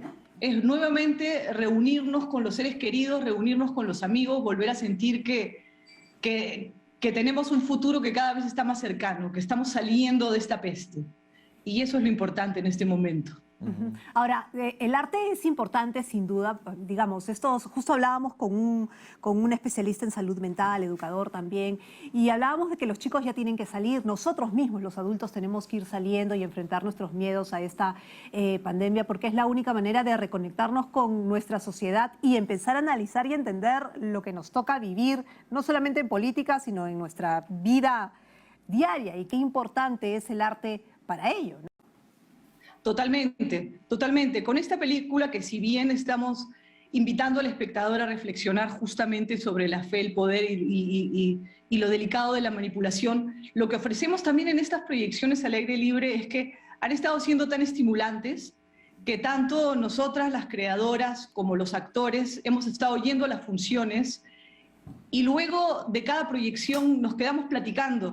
Y eso ha sido también muy rico, tanto con jóvenes estudiantes ansiosos por querer en algún momento, algún día estar haciendo su propia película, o el ciudadano común que entra a reflexionar en lugares públicos. Recuperar ese espacio me parece fascinante. Estamos de verdad súper contentas con esta propuesta que tuvimos de sacarlo al aire libre, de decidir no entrar a salas aún, de decidir no mostrar el cine de manera virtual y online, que ha sido la constante durante la pandemia, porque sentimos que el cine es otra cosa. El cine tiene que ser vivido en aquel envoltorio donde realmente llegas a quedarte tú solo con esa magia que te estamos regalando. ¿Y este cine tiene canchita también? También, y caramelito dulce. Y el algodón hubo ayer, antes de ayer en Barranco. Marité, digamos, muestro toda esta mística, ¿no? Pero, y en la realidad, ¿cómo es, digamos? ¿Cómo te estás enfrentando? Es que, claro, ¿cómo lo gestionas? Porque ¿cómo nos enfrentamos también a la vida real de sobrevivir con el arte del cine, ¿no? En estos tiempos. Mira, el cine va a existir siempre. Hay que encontrar el camino para llegar al público. Hemos tenido desde hace, qué sé yo, 5 o 6 años una gestión en el Ministerio de Cultura a través de DAFO muy buena para el cine nacional, pero digo muy, muy buena. Todavía faltan cosas, faltan los últimos escalones, como que es entregar el cine al público, ¿no? Faltan ahí ajustar unas cosas de la ley con respecto a las cuotas de pantalla, a la exhibición, que irán llegando poco a poco. Pero la fuerza que ha tenido tanto el Ministerio como ente estatal de apoyo a este arte ha sido muy interesante. Ahora, me parece fascinante, Marité, que esta película nos regresa a los 90, ¿no? Pero luego nos muestra una realidad que no ha cambiado mucho. Si bien las ciudades en el Perú han cambiado, pero no la sociedad, ¿no? Es un poco difícil de entenderlo. En 30 años en los que supuestamente, digo supuestamente porque la clase media está muy venida menos, la pobreza es mayor y supuestamente hemos vivido una bonanza económica, repito, ¿no? En condicional, ¿no? Y esto prácticamente lo que vamos a ver en Contactado nos nos vuelve a la terrible realidad? Mira, es una reflexión con la que te vas a tu casa.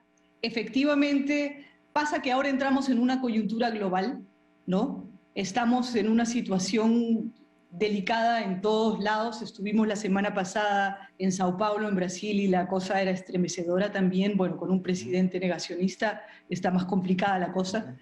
Pero, digo, invitar a la reflexión, invitar a cómo se han sucedido estas cosas en los últimos tiempos, a dónde es que estamos llegando, qué es lo que está siendo tremendo y qué cosas buenas han surgido. Yo creo que es a lo que apuntamos en esta película.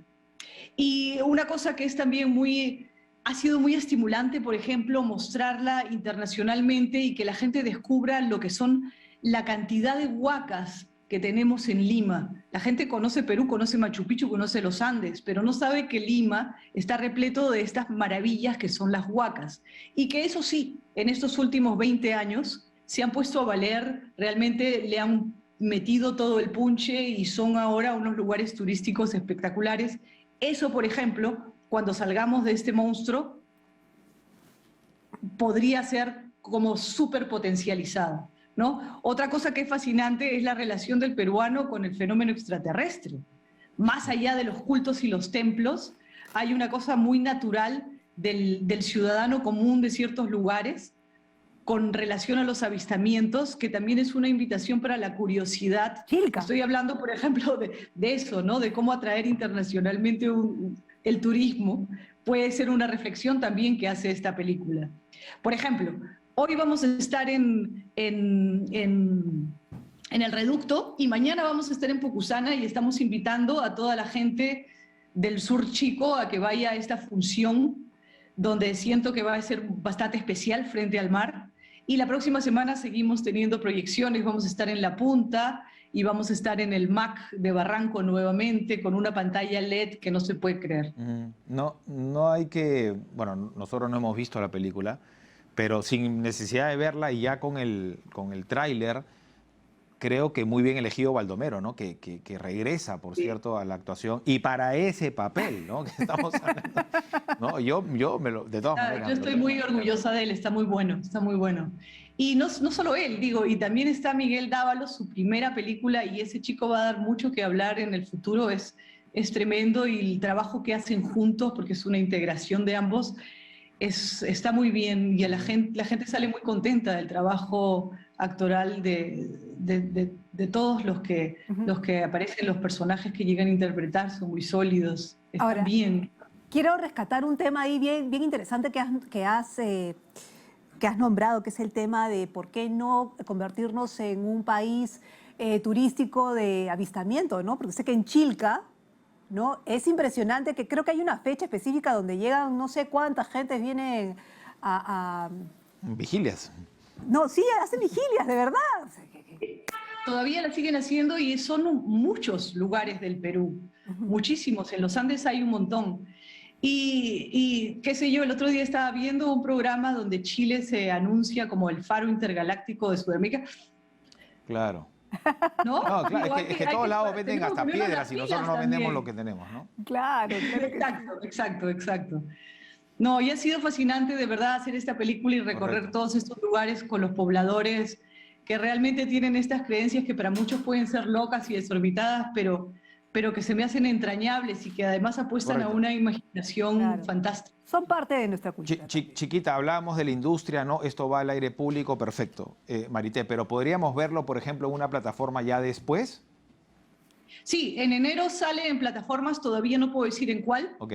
Pero por eso estamos teniendo estas proyecciones abiertas y en pantalla grande, porque a partir de enero ya va a poder estar en tu televisor. Listo, genial. Felicitaciones. Siempre es difícil hacer cine, pero creo que en nuestro país, pero creo que los resultados saltan a la vista, ¿no? Para aquellos interesados, hoy en el Parque Reducto. No es tan difícil. Qué bueno, Marité. Háganlo, que está bien. A ver, y los esperamos. Hoy día en el Parque Reducto, ¿no? En Miraflores, mañana en Pucusana. A las 7 de la noche. Mañana en Pucusana, Mañana en Pucusana, ¿no? el viernes viene... Cerquita de Chilca, ¿eh? Ahí de repente hay un avistamiento, cuidado. Yo no dije nada, que vayan a averiguarlo. Y el viernes 12 en La Punta, ¿no? En la playa Cantolao. Listo, gracias Marité. Chao Marité, gracias. A ustedes chicos, gracias. 9:55 desde el Ministerio de Cultura reporta Sofía Gallego. Sofía. Vamos para allá. La viceministra de Interculturalidad, Rosilda Nunta Guimaraes. Y enseguida vamos a escuchar las palabras de nuestros artistas tradicionales de Rurak Maki que nos acompañan esta mañana. En primer lugar, le cedemos la palabra a Shirley Casachagua de la Asociación de Artesanas Generación Llana de San Pedro en Guayanche, Huarochirí, Lima. Muy buenos días con todos. Buenos días, señora Ministra de Cultura. Las viceministras que en esta oportunidad van a apoyar el trabajo importante que es el trabajo y la promoción de los artistas tradicionales. En verdad estoy muy emocionada de poder estar nuevamente. ¿Cómo estás, Carla, Nicolás? Muy buenos días, compañeros, y también a los televidentes. Un anuncio muy importante, y es que después de casi un año y medio vuelve a esta gran feria que significa hecho a mano, cuya ceremonia está encabezada por la ministra de Cultura, Gisela Ortiz, y también la viceministra Sonali Tuesta de Patrimonio Cultural e Industrias Culturales y Rosilda Nunta Guimaraes, viceministra de Interculturalidad. Justamente esta feria viene desarrollando lo que es resaltar precisamente nuestra cultura, nuestro fortalecimiento y salvaguardar el patrimonio inmaterial, en especial resaltando los conocimientos y usos y saberes ancestrales de las comunidades de portadores. Escuchemos partes de las declaraciones de lo que será la presentación de esta feria Rurak Maki. El mejor o la mejor capacidad en el país no solo es el tema económico, sino también es el desarrollo a través de la cultura. Cabe mencionar también que estoy muy contenta del tema de descentralización, como lo decía. Vengo participando en Rurak Maki 4 años consecutivos y es muy emocionante para mí, porque no solamente dirijo a una asociación de mujeres, sino que a través de esto hemos roto muchas barreras, muchas brechas mentales, emocionales, sociales y económicas. Hoy por hoy puedo decir que las mujeres de mi asociación son mujeres empoderadas, que saben y ahora más que nunca valoran su identidad, su cultura y el arte.